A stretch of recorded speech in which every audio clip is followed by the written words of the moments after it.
¿Qué tal? Les saludo con afecto, soy Víctor Hugo Hernández. Le doy la bienvenida a un programa más de Frente, un espacio de análisis y opinión sobre esos temas sociales que están presentes en el ánimo de la opinión pública y que queremos comentar con usted.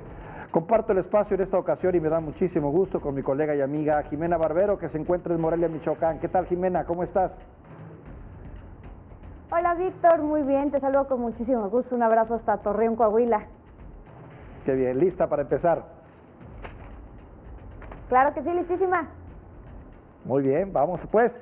Explico la estructura del programa. En los siguientes minutos, Jimena y un servidor analizaremos una columna que merece nuestra atención, que hoy se publica en el periódico Universal, pero antes también haremos un balance sobre los datos que se dieron a conocer de la línea 12 del metro, un balance de lo que se ha dado a conocer técnicamente y de las repercusiones que evidentemente tendrá. También haremos un corte de caja la administración de Andrés Manuel López Obrador a mitad del camino, prácticamente, las reformas que se han echado a andar y las reformas que está anunciando el presidente trataría de hacer en la segunda parte de su gobierno después del proceso electoral.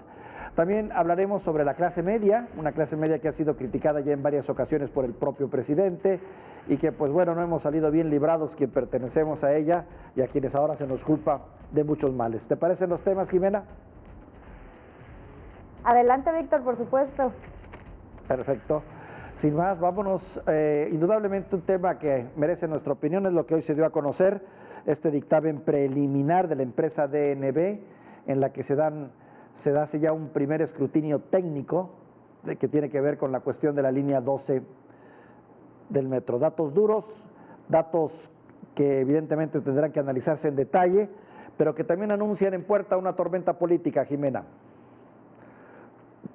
Sí, Víctor, creo que son dos puntos importantes. Por un lado, el aspecto técnico, que creo que ya lo veíamos venir, ya se anticipaba que fueran estas fallas en la estructura de la construcción. Especialistas ya lo habían señalado desde el 4 de mayo, un día después de esta tragedia. Y por otro lado, como tú comentas, esta situación política que, ojo, debemos darle mucho más peso al tema técnico que a este golpeteo político con miras al 2024. Ya decían que fueron fallas en la estructura, sale Ebrard a decir pues que también revisen el mantenimiento, sale Miguel Ángel Mancera a decir no, pues el estudio o por lo menos esta primera fase dice que el mantenimiento sí se llevó a cabo de manera correcta. Me parece un buen avance, sin embargo pues habrá que esperar. Faltan otras dos fases, la siguiente se entregaría el 14 de julio, la otra hasta finales de agosto. Sin embargo, insisto, es algo que ya se veía venir, esta falla en la estructura, según especialistas en obra civil, habían comentado, Víctor.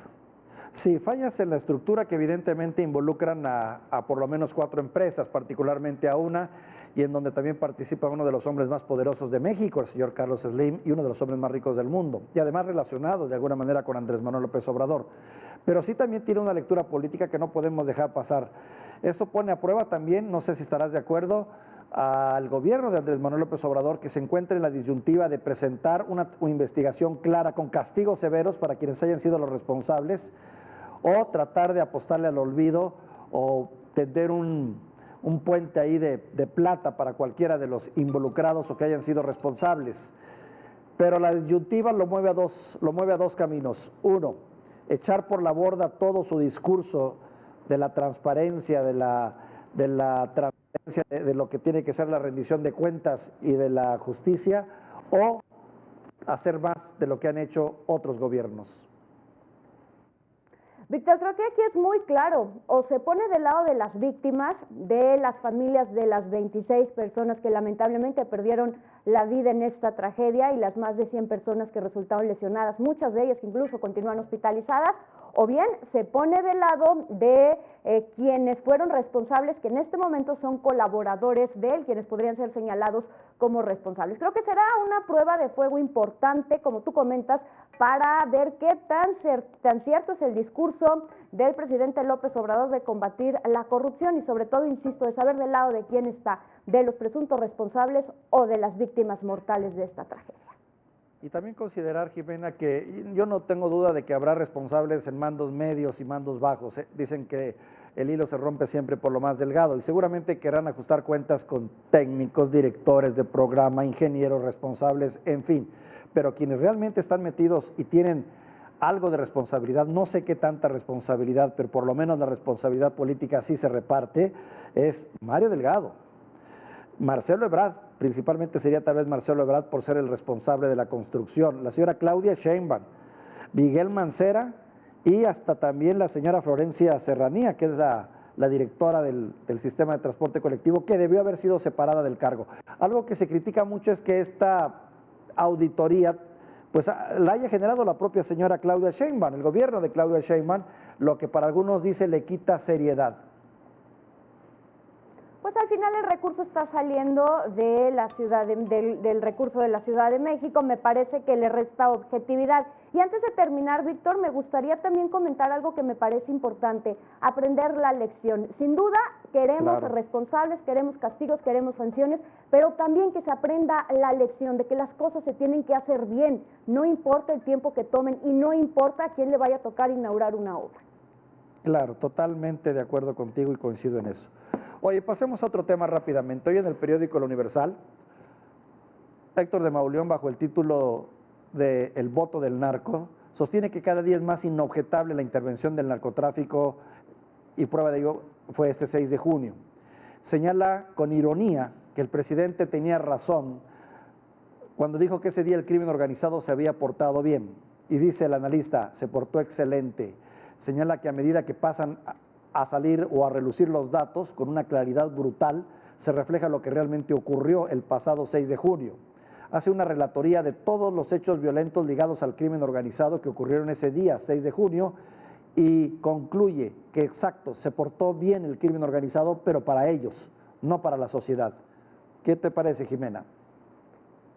A eso iba exactamente, Víctor. Se portó bien, pero ¿para quién? ¿Desde qué óptica lo estamos mirando? Y es que lamentablemente, Víctor, lo que nos narran fue un secreto a voces durante todo el proceso electoral.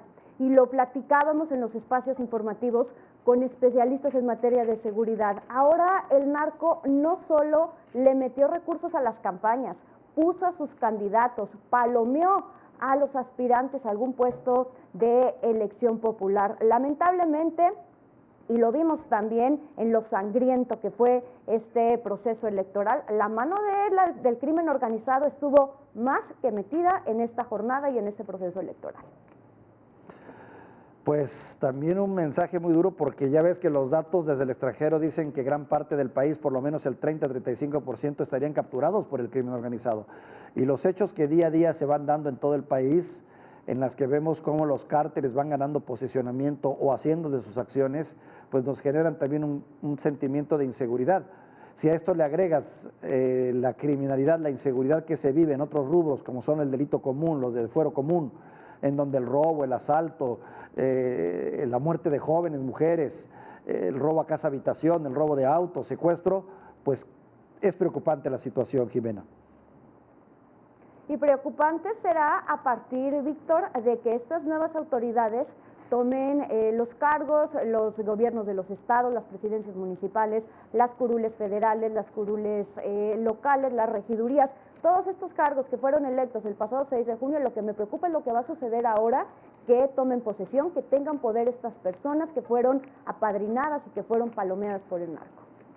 Fíjate que qué interesante ese dato que anotas y yo pondría el acento ahí también, coincido contigo, ¿no?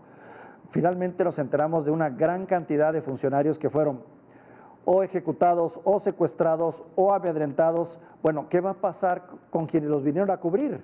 Quiere decir que los que vinieron a cubrir, de alguna manera estarían ligados al crimen organizado. Además, Héctor de Mauleón hace un señalamiento bastante interesante, que en varios estados serían los cárteles o algún tipo de cártel quien habría palomeado a los candidatos. Algo gravísimo.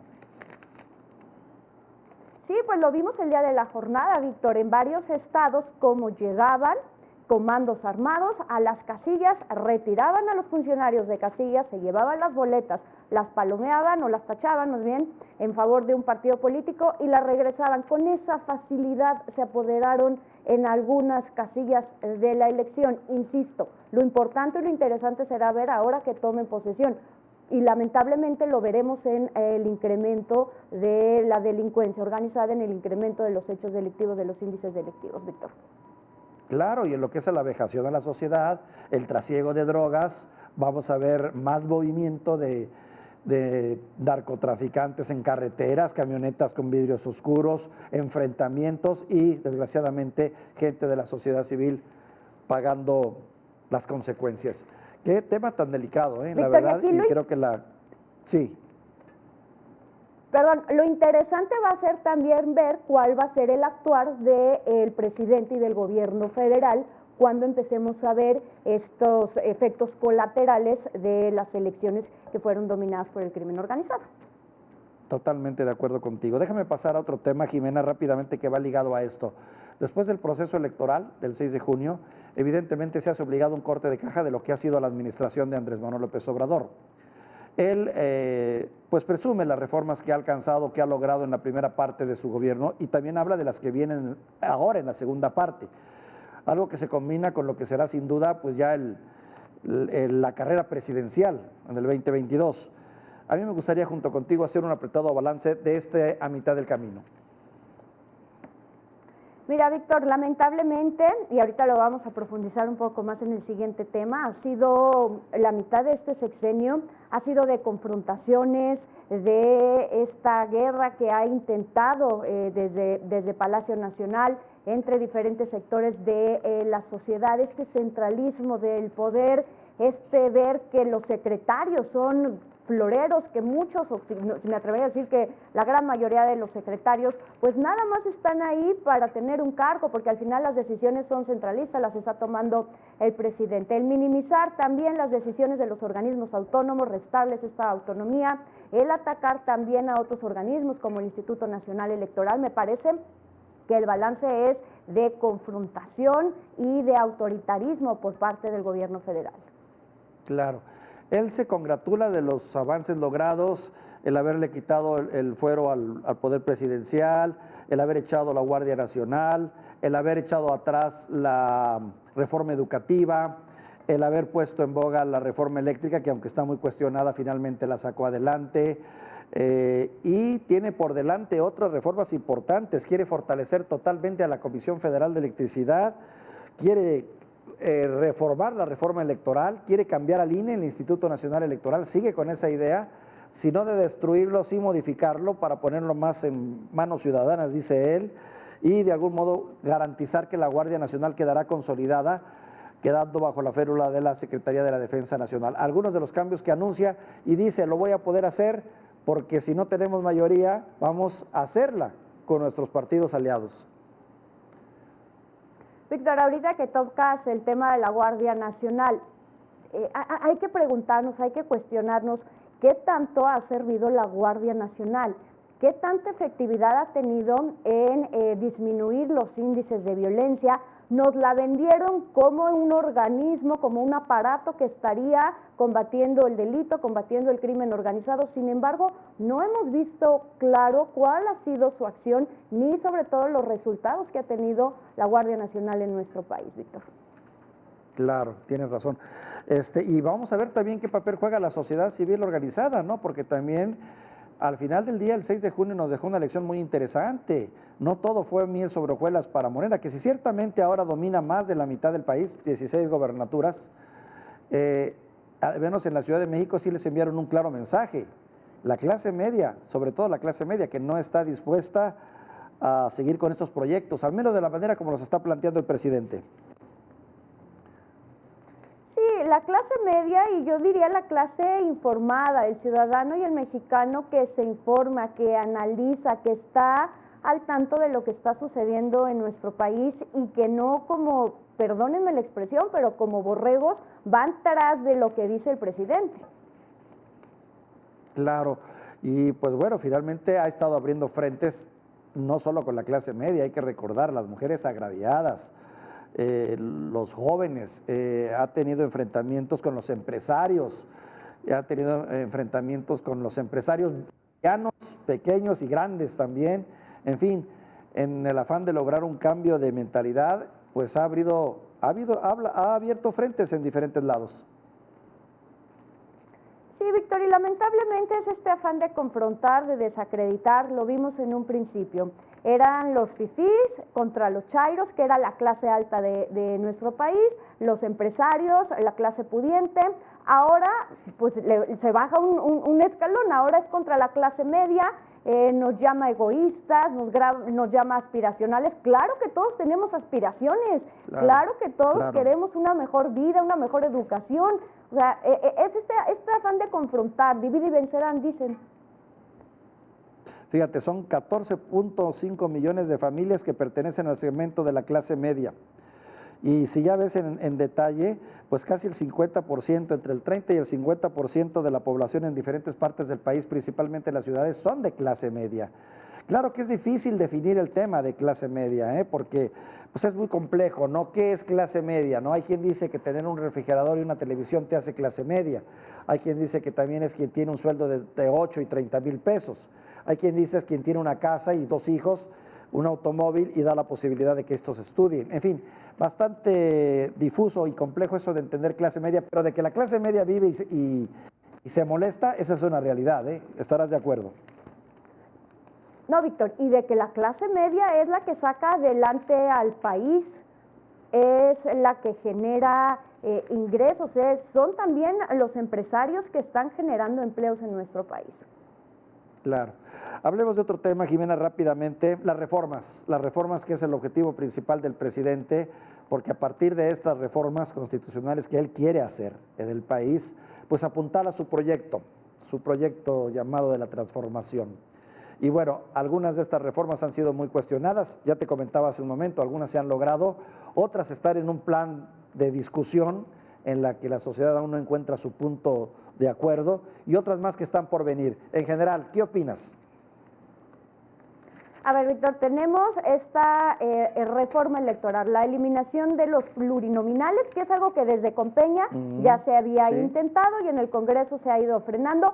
Coincido, ahí sí estaría yo de acuerdo en que se eliminaran los plurinominales, porque al final no los elige el pueblo, no los elegimos nosotros, los eligen los partidos políticos y los dirigentes. Habla también del tema del INE, de cambiar la manera en la que se elige al Consejo General del Instituto Nacional Electoral. Me parece que durante esta jornada electoral, durante este proceso electoral, demostraron que es un órgano autónomo, objetivo y que no es y que es imparcial. Entonces, ahí no coincidiría tanto. En el tema de los pluris sí, en el tema del recurso para los partidos, creo que ahí también tendría que disminuirse, para la organización de las elecciones no. Por otro lado, el tema de la Guardia Nacional, ya lo comentábamos ahorita. En mi punto de vista no ha dado resultados, habla de no contaminarla, no corromperla, pero al final puede salirle el tiro por la culata y contaminar al ejército si atrae el tema de la Guardia Nacional. Y por último, la reforma eléctrica para fortalecer a la Comisión Federal de Electricidad. Me parece que tendría que poner mejor atención en la generación de energías limpias y a menor costo, Víctor. Fíjate, yo te pondría estas observaciones. Uno, en lo que se refiere a la idea de fortalecer a la Comisión Federal de Electricidad, bueno, pues de alguna manera esto lo enfrenta con muchos particulares y lo va a enfrentar también con los Estados Unidos, en donde hay mucho interés de que empresarios, iniciativa privada, participen también en la generación de energía. O sea, esto no es un asunto acabado y vaya que se va a complicar particularmente. En lo que se refiere a lo que es esta reforma electoral, bueno, ni duda cabe que a pesar de tener mayoría en el Congreso va a necesitar un consenso total. Es algo muy complicado y muy difícil una reforma electoral porque ahí tienes que tener casi a todos en común acuerdo. De lo contrario, con alguien que esté en desacuerdo, difícilmente va a poder hacer efectiva una reforma electoral de amplia envergadura. Y pues hay que recordar que también en cuanto a la Guardia Nacional, pues es un proceso que todavía está judicializado en la Suprema Corte, ¿no? Que todavía se considera como inconstitucional y que no se ha tomado una decisión final. Mira, Víctor, al final, independientemente si es el tema electoral, si es el tema de la Guardia Nacional, si es el tema energético, concluiría que estas 3 reformas que anuncia el presidente López Obrador al final lo tendrán que llevar, ahora sí, después de los resultados del 6 de junio, a dialogar y a buscar consensos, a negociar, algo que no ha sucedido en esta primera parte de su sexenio. ¿Y crees que el presidente tenga esa vocación de negociar, de dialogar, de llegar a acuerdos conjuntos? La verdad, Víctor, lo dudo mucho y fíjate, leía también algunas columnas donde algunos especialistas señalan que en lugar de negociar, de conciliar, de dialogar, lo que va a hacer será presionar desde órganos como la auditoría, como el Poder Judicial, claro, que más bien es la tendencia que traería, el amedrentar, el amenazar a quienes no quieran votar en favor sus iniciativas. Claro, totalmente de acuerdo. Pues vaya escenario que tenemos enfrente y en puerta. Tenemos varios frentes abiertos y será muy interesante volverlos a analizar contigo, Jimena. Jimena, quisiera volver al tema de la clase media. El presidente de manera particular pues se ha referido a la clase media, a nosotros, pues no diría de una manera despectiva, pero sí bastante dura, ¿no? Nos ha dicho que somos ambiciosos, que vamos a misa los domingos nada más para justificar nuestro mal comportamiento entre semana, que somos egoístas, que pues es un delito querer aspirar a más y que deberíamos entender que la medianía, o es más, la pobreza podría ser algo digno de seguirse y mantenerse. ¿Qué opinas? Víctor, creo que más allá de estos adjetivos que nos pone a las personas de la clase media es el etiquetar. Nuevamente, el etiquetar a un sector de la población que en la gran mayoría, no generalizo porque pues hay excepciones, pero la gran mayoría de la clase media tiene lo que tiene por su esfuerzo, el fruto de su trabajo. Y me parece que nuevamente es esta idea de por qué no, en lugar de buscar que la clase baja, que las personas con menos recursos aspiren a ser parte de la clase media, es buscar que la clase media se vaya para abajo, cuando es una clase media que lo comentaba ahorita, es el motor o en gran parte es el motor de la economía de nuestro país. Y no solo el motor de la economía y el desarrollo de un país, sino también es en el sector, en la clase media. Nuestras clases de historia nos enseñan que la clase media es donde se gestan los grandes movimientos y los grandes cambios. Yo dudo mucho que Andrés Manuel López Obrador hubiera llegado al poder de no ser por ese cambio en la percepción que tuvo la clase media en relación a lo que opinaba de los gobiernos anteriores y las esperanzas que tenía puestas tiene puestas en una administración como esta. Finalmente la clase media, a través de la opinión pública, a través de sus expresiones y a través de que está de algún modo más politizada, ha sido la gestora, la promotora de estos cambios políticos que hoy vivimos. No, totalmente de acuerdo. Conozco muchas personas que son de clase media que votaron por él en el 2018, que hoy están en contra de su movimiento porque han estudiado, porque han analizado, porque se han informado y porque no están de acuerdo con lo que está haciendo en el país. Ese es su problema, que la clase media se informa, que la clase media no va como borreguito siguiéndolo nada más por ser él. Claro, y además hay que tomar también en cuenta algo, Jimena. Esta clase media, que también es difícil de definir, porque como lo señalábamos hace un momento, ¿no? Son diferentes los factores que pueden medir una clase media. Normalmente se mide por el ingreso, ¿no? Un ingreso que va de 8 a 33,000, 40,000 pesos. Pero aún así, dentro de la clase media, pues hay clase media A, clase media B y clase media C, ¿verdad? Quienes están más arriba, ¿no? Pero generalmente esta clase media es la misma que podría voltear y volcar a la opinión pública en contra del presidente, porque finalmente, así como se le aprecia y se le quiere, muchos de ellos están muy decepcionados. Y no porque no estén a favor, Jimena, no sé si estás de acuerdo, en lo que se quiere lograr, que estamos muy de acuerdo, ¿no? El combate a la pobreza, combate a la marginación, combate a la corrupción, hacer un México mejor, sino en los métodos y las formas. Es ahí donde la clase media no encuentra su acomodo. En los cómo. Y lo que ocurrió en la Ciudad de México es un ejemplo. Exactamente, ahí coincido contigo, Víctor. Creo que el descontento es en los cómo lograr este combate a la corrupción, lograr estas mejores condiciones de vida de las que se han hablado, pero al final, Víctor, sean fifí, sean chairos, sea gente pobre, sea gente A más, B, C, al final todos son mexicanos y él tiene que gobernar para todos, no solo para los 30 millones de mexicanos que lo eligieron. Él es el presidente de un país y tiene que gobernar sin distinción de clase, de clase económica o de situación económica. Claro, yo creo que, no sé si el presidente estuvo en un mal momento o estaba muy molesto por los resultados que se habían tenido en la Ciudad de México y se extralimitó en esos comentarios porque finalmente causa molestia en un sector bastante importante que no es algo menor. Hay quien dice que México es un país de clases medias muy definidas. Yo diría que es más la pobreza la que está presente, pero bueno, la clase media ya te daba los porcentajes de cómo está repartida en el país, que va en el orden del 30 al 50%. En fin, las consecuencias las veremos, claro que sí. Y en cuanto a la clase media también, terminar diciendo que es una clase que genera cambios también y que eso el presidente lo debe de entender. Creo, Víctor, que no pasaba por un mal momento. Yo sí algo he aprendido del presidente López Obrador es que todos sus comentarios tienen una razón de ser, nada es fortuito. Muy bien. Pues Jimena, fue buena, sabrosa la plática de hoy. Nos queda mucho por platicar y comentar. Espero seguirlo haciendo contigo en próximos episodios. Vic, abrazo fuerte y nos vemos hasta la próxima. Muy bien, por mi parte ha sido todo. Soy Víctor Hugo Hernández, esto ha sido De Frente.